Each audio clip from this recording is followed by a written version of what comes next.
नमस्तेस्तु भगवन् विश्वेश्वराय महादेवाय त्र्यम्बकाय त्रिपुरान्तकाय त्रिकाग्निकालाय कालाग्निरुद्राय नीलकण्ठाय मृत्युञ्जयाय सर्वेश्वराय सदाशिवाय श्रीमान् महादेवाय नमः।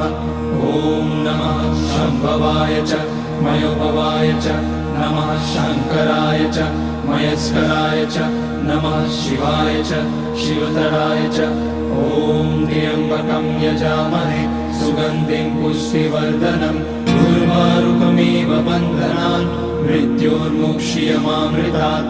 नागेन्द्रहाराय त्रिलोचनाय भस्माकराय महेश्वराय नित्याय शुद्धाय दिगम्बराय तस्मै नकाराय नमः शिवाय। मन्दाकिनी सलिलचन्दन चर्चिताय नन्दीश्वर प्रमथनाथ महेश्वराय